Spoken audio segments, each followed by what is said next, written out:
subjective. And some people agree to it and some don't, and that's, so there's a divisiveness that happens at Chester's Mill, which causes a lot of two camps and a lot of drama to take place. So it's been a lot of fun to play. So you guys had that alternate life. You guys had that alternate universe.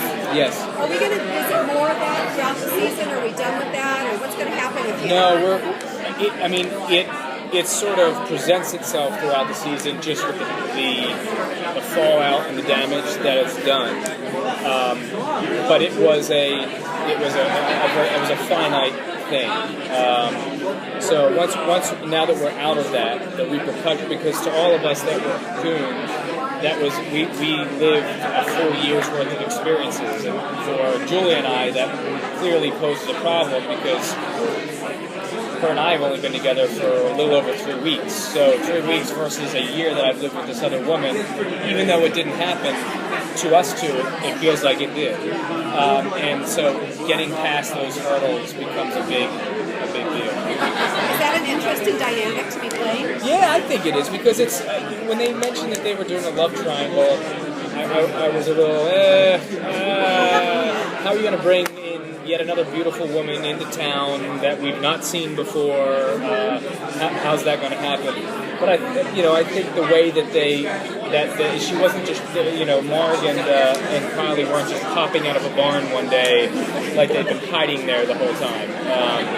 So I think the way that they introduced everyone this year was really great, believable, and it's been fun to play, and it's fun to see the fans' reactions. It kind of reaffirms that it's nice to have them supporting sort of that Barbie Julia thing, because it knows that we've really struck a chord there, that when they see that challenged, they start sort of resisting and fighting back against it. It's kind of cool. I have a question for Mark. In the panel, you said that the episode you're filming right now, you do something crazy.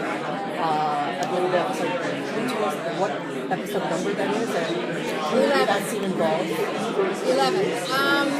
You can tell more about it. I can't really reveal who the character is. No, that's just too much. But it was something that was, for me, Mark, was upsetting.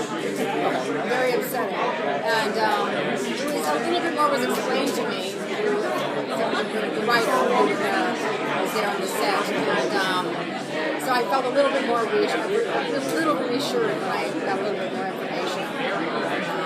But sometimes that happens, you're just like, you're so kind of disturbed by what happens that you just forget that this is really a character, and you don't want that to happen, and it's happening. What's the season 3 experience for you? Has it been different than the previous seasons? I think, actually, it has been a little bit different. I feel like they've been giving me some good stuff this season. I think that Joe does a lot of growing up in season 3. He's got his own little love triangle going on with Nori and Hunter. And, Joe loves Nori, and I think that he also fights for what he believes in, but he is a sweet kid, so we'll see how that whole thing plays out and who Nori decides to go after.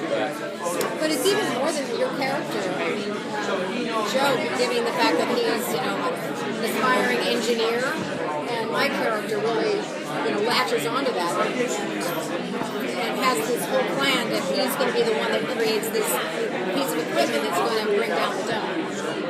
Awesome. All right, thank you guys. Sorry we have to switch over to the next one.